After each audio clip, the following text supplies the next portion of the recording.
Eu fui pregar num evento lá em Toledo. E peguei o avião 4 horas da manhã para vir para cá, para o Rio.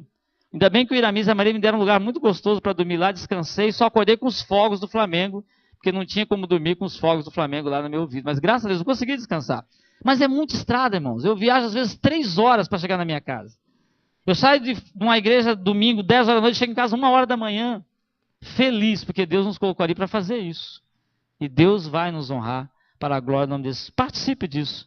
E o outro desafio é alcançar essas igrejas pequenas. Investir nelas. Alcançar, realizar impactos evangelísticos. Realizar treinamento nessas igrejas. Incentivar os pastores, sentar com eles, orar com eles. Dar força para eles, pregar a palavra de Deus. Implementar ações sociais naquelas cidades. Implementar uma ação dinâmica para que a igreja alcance o seu objetivo e faça a diferença. Se Deus falar no teu coração, irmão, você participar desse processo, da aquisição do novo carro, ou um processo como esse, me procure e você vai abençoar em nome de Jesus, da forma que Deus falar no teu coração. Se Deus falar contigo, depois você me procure tranquilamente, sem nenhum constrangimento. Se Deus falar no teu coração, continue orando em nome de Jesus. Eu sei que a oração é eficaz, a palavra do Senhor. Amém? Vamos lá então, vamos pregar. Vamos ler o livro de Isaías? Isaías capítulo 6. Que tipo de pessoa Deus usa na sua obra? Vamos lá, meu irmão. Aperta aí, por favor. O primeiro slide aí. Que tipo de pessoa Deus quer usar na obra dele?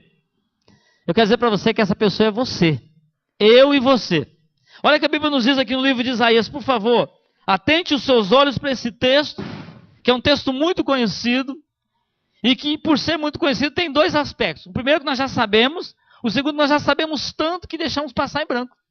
Passamos quase que, lemos esse texto quase que com uma forma natural e não atentamos para a riqueza desse texto. E olha o que diz aqui Isaías, no capítulo 6, no texto intitulado O Chamado de Isaías, diz o seguinte: no ano em que o rei Uzias morreu, eu vi o Senhor assentado num trono alto e exaltado, e a aba de sua veste enchia o templo. Acima dele estavam os serafins. Cada um deles tinha 6 asas. Com 2 cobriam o rosto, com 2 cobriam os pés, e com 2 voavam, e proclamavam uns aos outros: Santo, Santo, Santo é o Senhor dos exércitos. A terra inteira está cheia da sua glória. Versículo 4. Ao som das suas vozes, os batentes das portas tremeram, e o templo ficou cheio de fumaça. Então gritei: ai de mim, estou perdido, pois sou um homem de lábios impuros e vivo no meio de um povo de lábios impuros. Os meus olhos viram o Rei, o Senhor dos exércitos. Logo um dos serafins voou até mim, trazendo uma brasa viva, que havia tirado do altar com uma tenaz. Com ela tocou a minha boca e disse: veja, isto tocou os seus lábios. Por isso a sua culpa será removida e o seu pecado será perdoado.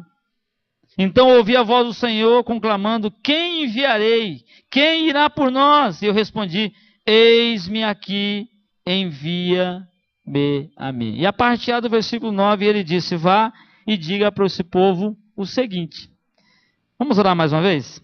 Senhor, esta é a tua palavra, viva, santa e eficaz.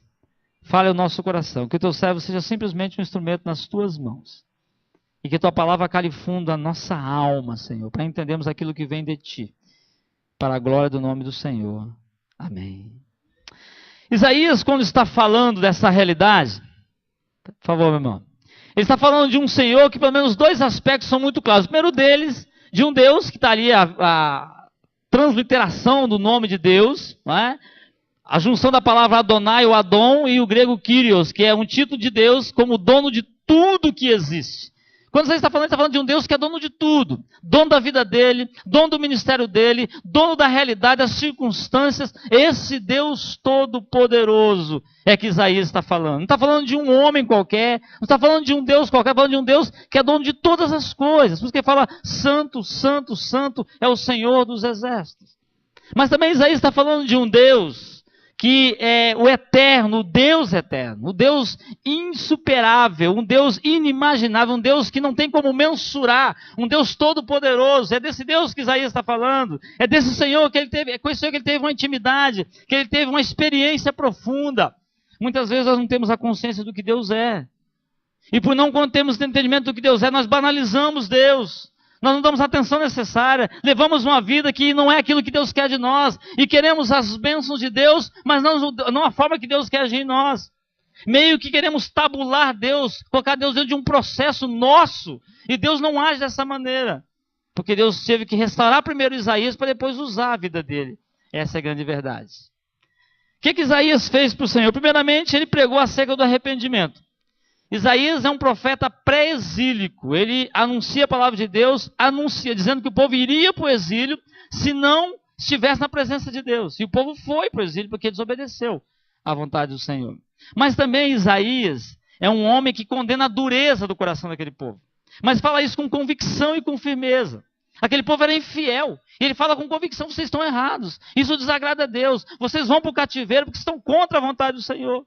Isaías tem essa contundência no coração dele. Isaías tem uma profecia. Isaías é conhecido como o profeta mais messiânico que nós temos no Antigo Testamento, porque havia no coração dele intimidade, havia visão de Deus. Deus revelou a Isaías que o Messias viria. Ele é o profeta mais messiânico que nós temos no Antigo Testamento. Mas também Isaías desenvolveu um ministério pautado e firmado numa época de muito conflito, um período de muita violência, um período marcado pelo distanciamento de Deus, pela hostilidade do povo, pelo distanciamento da palavra do Senhor. Isaías prega com contundência naquela época. Que tipo de pessoa Deus quer usar? Que tipo de pessoa Deus quer usar na obra dele? Quem de vocês, muitas vezes nós dizemos o seguinte: eu não posso fazer isso porque eu não sou um bom pregador. Eu não posso fazer isso porque eu não falo bonito. Eu não posso fazer isso porque eu não sei cantar. Eu não sei dirigir um culto. Eu não sou professor da escola bíblica. Nós colocamos objeções para Deus. Esquecemos que Deus é que nos chama, Deus é que nos convoca, Deus é que dá a capacidade. Imagine vocês um paraíba, filho de um cearense que mal sabia falar, com um problema de dicção terrível, tem que fazer um tratamento, e vai pregar a palavra de Deus. É isso que Deus faz. Me perdoe os paraíbas, que eu também sou da terra. Eu estou falando de mim mesmo. Deus é maravilhoso, meu irmão. Deus faz coisa por nós que a gente não pode imaginar. Mas quais são então as pessoas, quais as características que Deus usa ou que Deus tem em mãos para agir em nosso favor?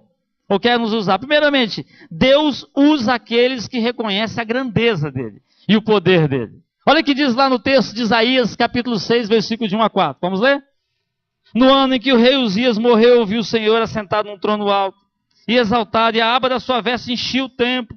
Acima dele estavam serafins, cada um deles tinha 6 asas, com 2 cobriam o rosto, com 2 cobriam os pés, e com 2 voavam, e proclamavam uns aos outros: Santo, Santo, Santo é o Senhor dos exércitos. A terra inteira está cheia da sua glória.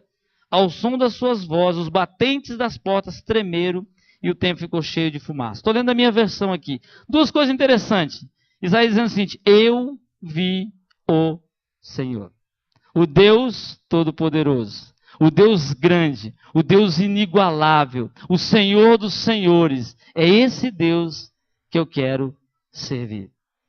Primeiro processo para Deus trabalhar na minha e na sua vida, para nos usar e reconhecer que Ele é grande, que Ele é poderoso. Ele vai me usar não como a minha força primeira, não com a minha capacidade primeira, mas com a condição que vem dEle mesmo, porque o poder vem dEle, o poder emana de Deus. Se depender de mim e de você, a gente não ganha ninguém para Jesus, meu irmão. Amém? Nós estamos cheios de falhas. Temos muita dificuldade. Temos dificuldade de dialogar com as pessoas. As pessoas que são racionais têm uma capacidade intelectual e argumentativa muito forte. E nós não temos condições de vencê-las pelo diálogo, mas pelo poder do Senhor, sim. Porque Deus age em nós, em nosso favor. Alguns exemplos. Primeiramente, Gênesis. Lê comigo lá, ó. Quando Abraão tinha 99 anos, o Senhor Deus apareceu a ele e disse: eu sou o Deus Todo-Poderoso. Viva uma vida de comunhão comigo e seja obediente a mim em tudo. Eu estou te chamando, Abraão. Não é você. Não venha dizer para mim que você está muito velho, não, porque eu vou te usar assim mesmo. Nós temos um pastor em Toledo, naquela cidade que eu mencionei aqui, 67 anos de idade. Professor universitário aposentado. Quando ele chegou na cidade, ele falou assim: esse velhinho aí, você já está, né? Você já voto vencido. Não dá mais nada não. Vai ver aquele homem trabalhando, joga futebol com a garotada, cuida de embaixador, prega na escola, prega na igreja, prega no time de futebol lá da cidade, prega em todo lugar, vai nas escolas, tem 5 convites para trabalhar na escola, não pode atender. 67 anos de idade, um vigor extraordinário. Eu perco para ele no futebol, e muito, bem longe. Até que perder para mim é fácil, né? Porque eu não jogo quase nada. Antigamente eu jogava